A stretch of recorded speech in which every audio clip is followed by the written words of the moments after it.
St. Thomas University Digital Journalism and New Media present. Welcome to the Basement Files. I'm Cassidy Chisholm. And I'm Nate Legier. And I'm Shannon Cornelius. And these are this week's top stories. Road construction has been slowing down traffic on Fredericton's north side. The Fredericton PICARU's women's soccer team is off to British Columbia for nationals. And the village of Gagetown hosted its annual Queens County Fair this past weekend. Construction on Greenwood Drive has been in progress since early May. Residents outside the city have been stuck in traffic, twiddling their thumbs in long lines from Monday to Friday. Haley Stairs has the details.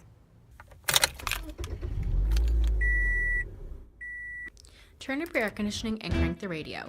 You might be in your car for a while, especially if you travel through the intersection of Greenwood Drive and Route 8 near Pepper Creek area. Phase 1 of the project has been completed at the bottom of Greenwood Drive. However, water and sewer lines, along with sidewalks and curbs, are now being installed on the upper half of the street. This makes it difficult for those traveling up and down the hill by Pepper Creek to do so in a timely fashion. After the city realized that drivers weren't yielding to each other and cars were at a standstill during rush hour, traffic control workers were recruited, about 2 weeks after Phase 2 started. Raymond Dallin is one of them.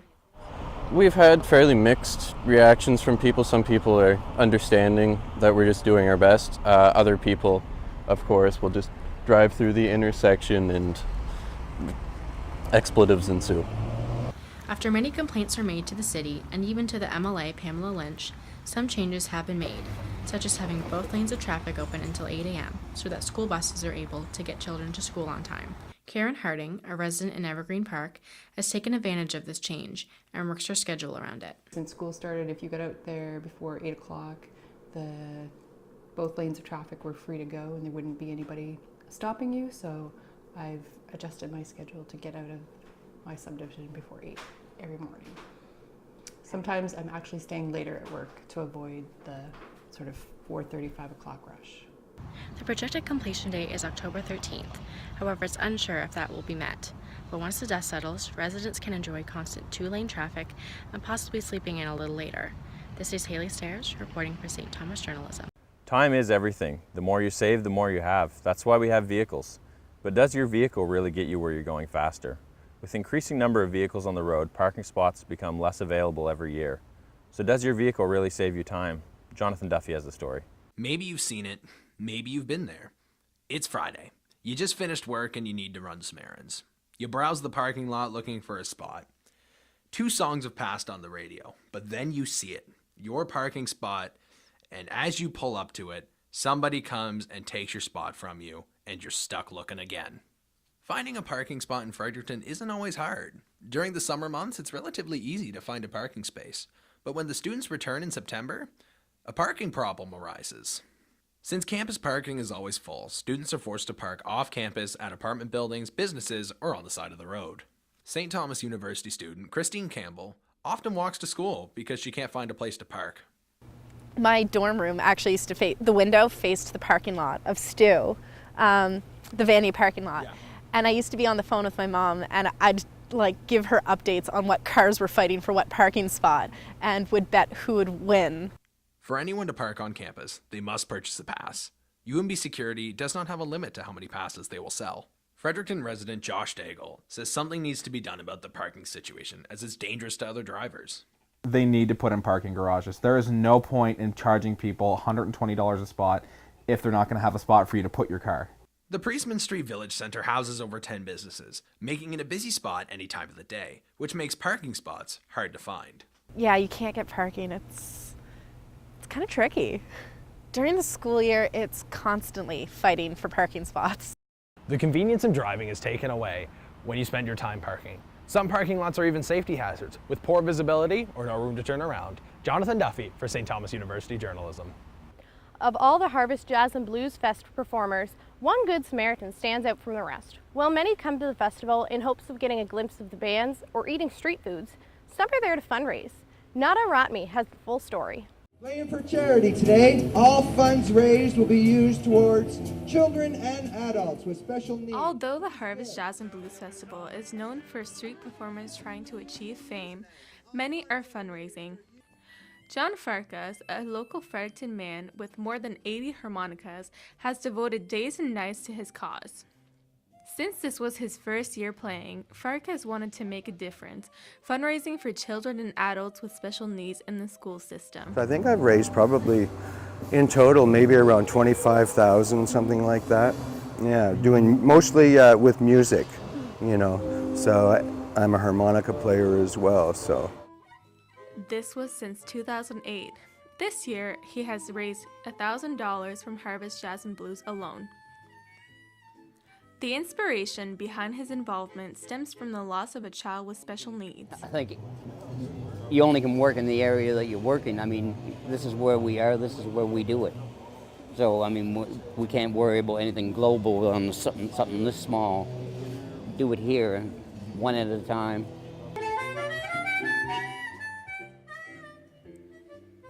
The Progressing Foundation is composed of many helping hands, including physiotherapists and occupational therapists. Through their efforts, they were able to purchase materials for their foundation. For instance, I'll give you an example. We purchased a desk that grows with this child with special needs. Although the festival has many performers and shops to enjoy, many agree that it's important to give back. The organization is currently seeking support from local corporations. Currently, the foundation is hoping to spend from $1,500 to $3,000 every year. This is Nada Ratme reporting for St. Thomas Journalism.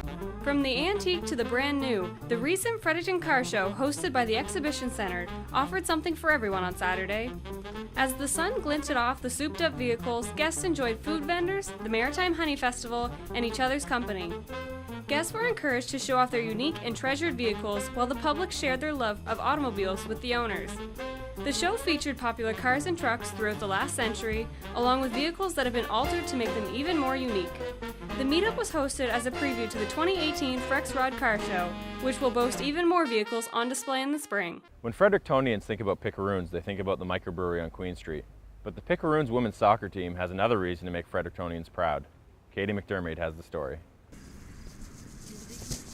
Fredericton native and longtime soccer player Louisa Hughes is excited to represent her province at the National Championships in British Columbia Thanksgiving weekend.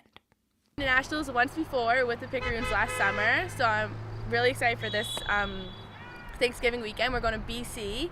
I'm really excited to go to BC, first of all, and I'm really excited just to see just a different team. The group of girls are really great. We have a good team dynamic. We're super competitive, but still super fun at the same time. And yeah, overall, really good experience. This is their 5th consecutive time as provincial champions. They beat the Kodiak Soccer Club 1-0 to defend their title. Michelle DeCourcy is a 2-year veteran. She's been to nationals before and is familiar with the tough physical process. I've been to nationals with the PICARUs once before, last year in Newfoundland. I had a lot of fun at nationals. We played 5 games in 5 days, so it was pretty grueling. Newcomers Sylvia Fullerton and Sarah Hickman said they enjoyed their summer as part of the team. It was great. It was great to be on the field all summer with the same team, which I haven't had in a year, so it was good. It was super fun. It was a really great group of girls. Just the whole atmosphere and everything is just different, and you get to hang out with people from different places that are in the same situation as you, so it's neat. Prepare for nationals, the PICARUs are raising money to help cover travel costs, like a 50-50 draw and a beer social at the PICARUs Roundhouse. PICARUs has really helped us a lot, obviously, since we're called the PICARUs. They're our main sponsor. If you do end up going to the social Roundhouse at PICARUs, they're going to supply us all the beer. They've helped us a lot over the summer with like our kits and everything, so really good support there. The PICARUs will be headed to Surrey, BC to compete in the Jubilee Trophy Finals from October 4th to the 9th. This is Katie McDermott reporting for Stu Journalism. After years of debate, the Canadian government has recently introduced some new changes to the National Food Guide. For those trying to battle their way to cruelty-free food, this may be the weapon that they need to make those changes. Let's turn to Allison Roy for the full details. Fredericton, New Brunswick is home to multiple cultures and traditions. For that reason, local businesses have always tried their best to show maximum diversity. When it comes to the plant-based lifestyle here in the region, places like the Abbey Cafe, the Cinnamon Cafe, and Isaac's Ways have stepped up to accommodate everyone's preferences. Even so, being a local vegan isn't always a piece of cake. Abbey Cafe owner Tina Lejeune says she thinks the food guide changing is a big step in the right direction, but that however she does not believe it is going to be quite enough. I think the fact that we opened this place is a good first step. There needs to be more of it. I'd love to see some plant-based food trucks. I'd like to see the government learning more about the health reasons. Cinnamon Cafe owner Dr. Shuku Mostafe also says she opened her place so that more Frederictonians could get a taste of the vegan experience. She is a strong advocate of the movement and preaches its endless benefits. If I serve vegetable for them tonight, the day after they are very fresh, they are not tired. But when they eat meat, they would be tired the day after. I think so, I don't know. Maybe the people don't believe that, but I believe that. I trust my way.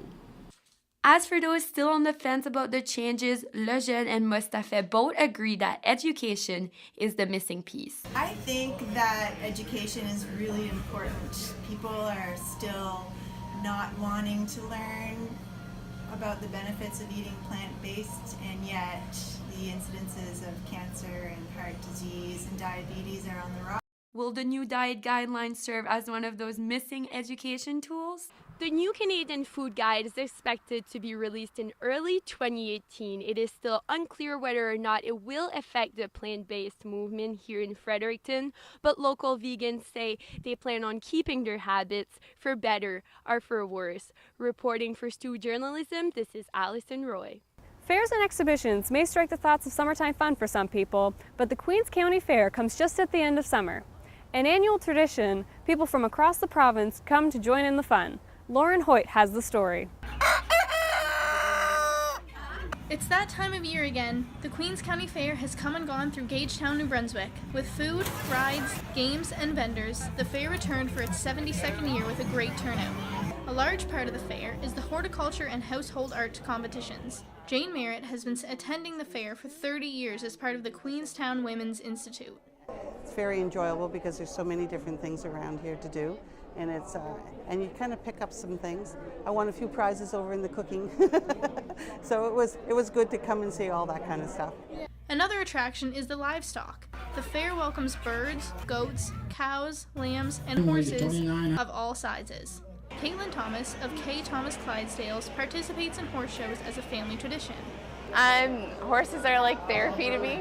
It's just like completely renews me. So being able to go and spend that week away and be with the horses is just renewing, I guess. The fair is a blast for all those who attend, and as it nears its 75th year, it shows no signs of slowing down soon. The Queens County Fair is always a sign of the changing season. It's a final hurrah to summer and freedom, but as you can see, we're now back to classes, and all the attractions and fun are packed up until next year. With St. Thomas Journalism, this is Lauren Hoyt. Now a story on a St. Thomas University residence in Fredericton.